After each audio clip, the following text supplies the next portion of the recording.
Berbagai teori perihal masuknya Islam ke Indonesia masih terus bermunculan. Ada teori yang mengatakan bahwa Islam masuk ke Indonesia datang dari wilayah Gujarat, India melalui peran para pedagang India Muslim pada sekitar abad ke-13 Masehi. Lalu ada juga teori yang mengatakan Islam dipercaya tiba di Indonesia langsung dari Timur Tengah melalui jasa para pedagang Arab Muslim sekitar abad ke-7 Masehi. Sementara itu, pendapat lainnya mengatakan Islam tiba di Indonesia melalui peran para pedagang asal Persia yang dalam perjalanannya singgah ke Gujarat sebelum ke Nusantara sekitar abad ke-13 Masehi. Lepas dari asal muasal Islam masuk ke Indonesia, hal itu menunjukkan bahwa Islam telah hadir di negara ini sejak lama. Tak heran, hadir masjid-masjid yang juga berusia lebih dari 500 tahun. Lalu, masjid apa sajakah yang tertua di Indonesia? Berikut, On The Spot telah merangkumnya dalam 7 masjid tertua di Indonesia.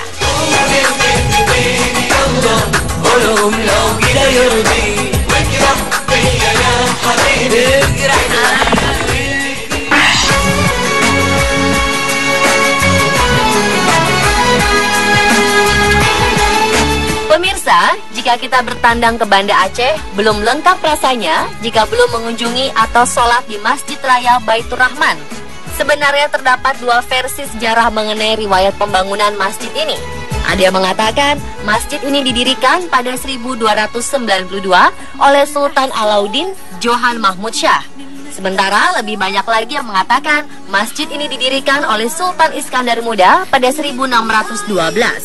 Dalam perjalanannya, Masjid Raya Baitur Rahman pernah dibumi hanguskan oleh Belanda saat serangan ke Kota Raja atau Banda Aceh pada 10 April 1873. Beruntungnya bangunan masjid memicu meletusnya perlawanan masyarakat Aceh demi mempertahankan masjid tersebut. Lalu pada 1879 hingga 1881, proses pembangunan ulang Masjid Raya Baitur Rahman berlangsung. Arsitektur bangunan yang baru dibuat oleh De Brucci yang mengadaptasi gaya Moghul dari India. Saat gelombang tsunami setinggi 21 meter menghantam pesisir Banda Aceh pada 26 Desember 2004, masjid ini termasuk bangunan yang selamat, meskipun terjadi kerusakan di beberapa bagian masjid. Maka upaya renovasi pasca tsunami pun sampai menelan dana sebesar 20 miliar rupiah yang berasal dari bantuan dunia internasional.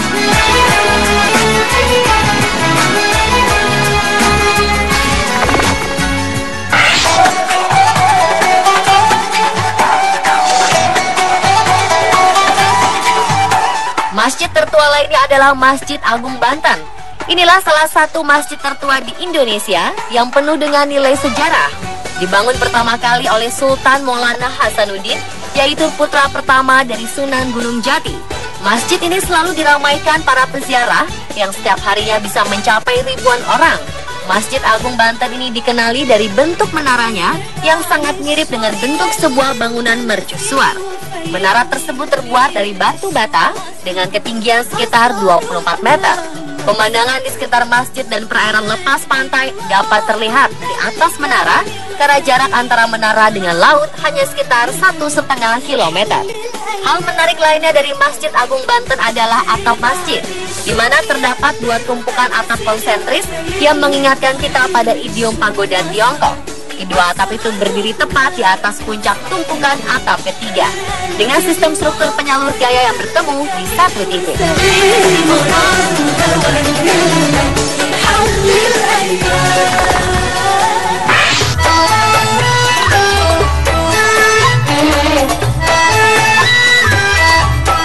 Kehadiran Masjid Sunan Giri tidak dapat dipisahkan dari sejarah penyebaran agama Islam di daerah Gresik, Jawa Timur, terutama yang dilakukan oleh Raden Ainul Yakin alias Raden Paku, salah seorang dai Wali Songo yang bergelar Sunan Giri. Untuk mencapai lokasi masjid ini, kita harus menapaki jalan mendaki sejauh sekitar 1 km.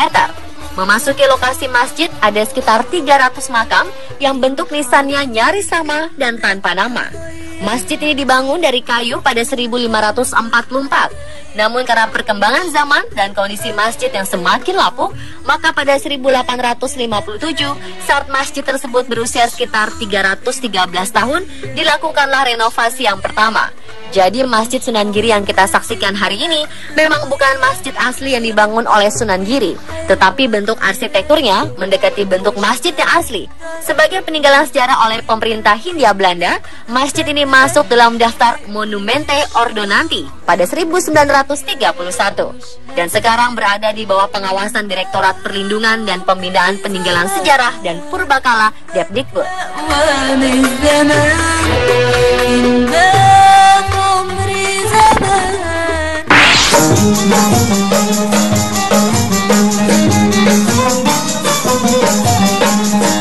Berikutnya adalah Masjid Sultan Suryansyah.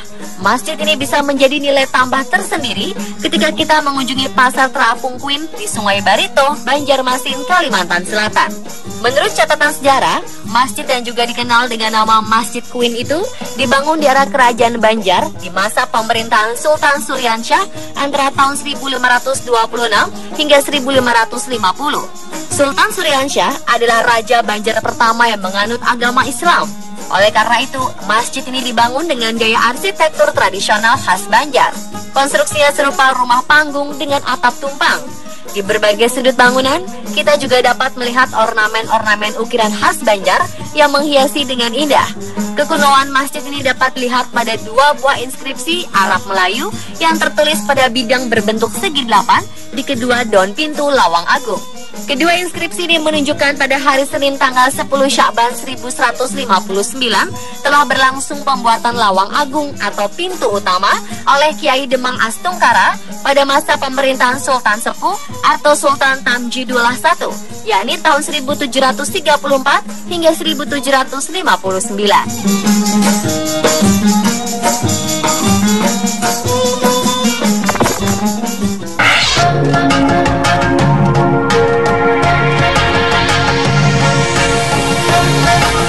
Masjid Agung Sang Cipta Rasa atau yang dikenal juga sebagai Masjid Agung Kasepuhan atau Masjid Agung Cirebon adalah sebuah masjid yang terletak di dalam kompleks Keraton Kasepuhan, Cirebon, Jawa Barat.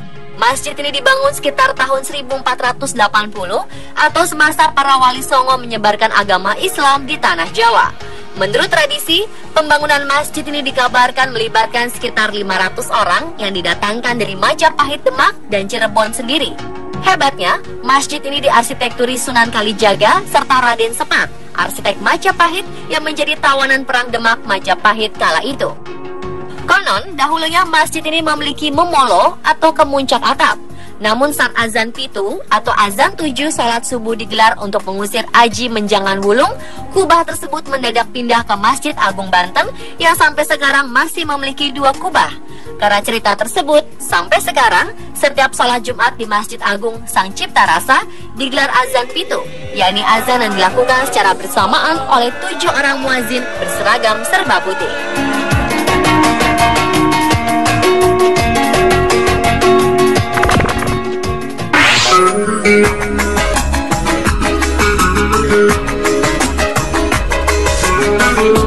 Sekitar abad ke-15 berdiri Kerajaan Demak di Demak, Jawa Tengah yang didirikan Raden Patah. Bersama Wali Songo, Raden Patah kemudian mendirikan masjid yang karismatik ini. Masjid yang dipercaya pernah menjadi tempat berkumpulnya para ulama atau Wali Songo itu, konon hanya dibangun dalam waktu 1 malam. Pada mihrab masjid terdapat gambar serupa bulus. Gambar bulus itu terdiri atas kepala yang berarti angka 1, 4 kaki berarti angka 4, lalu badan bulus berarti angka 0, serta ekor bulus berarti angka 1. Dari simbol ini diperkirakan Masjid Agung Demak berdiri pada tahun 1401 Saka. Atap Masjid Agung Demak ditahan 4 tiang kayu raksasa yang khusus dibuat 4 wali di antara Wali Songo. Saka sebelah tenggara adalah buatan Sunan Ampel, sebelah barat daya buatan Sunan Gunung Jati, sebelah barat laut buatan Sunan Bonang, dan sebelah timur laut merupakan sumbangan Sunan Kalijaga. Di dalam lokasi komplek Masjid Agung Demak, terdapat beberapa makam raja-raja Kesultanan Demak dan para abdinya. Di kompleks ini juga terdapat Museum Masjid Agung Demak yang berisi berbagai hal mengenai riwayat Masjid Agung Demak.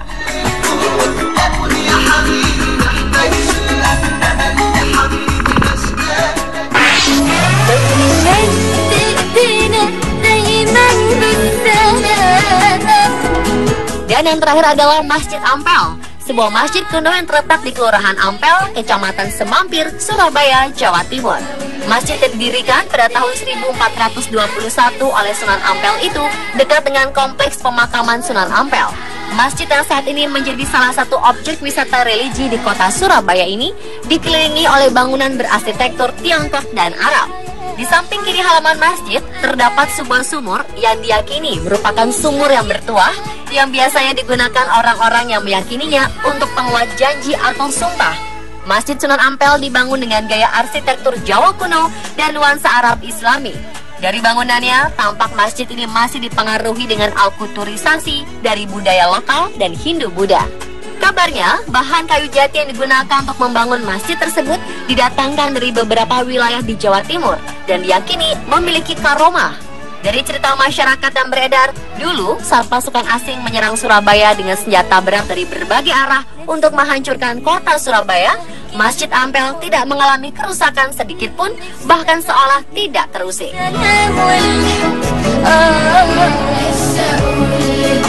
Pemirsa, itulah 7 masjid tertua di Indonesia versi on the spot.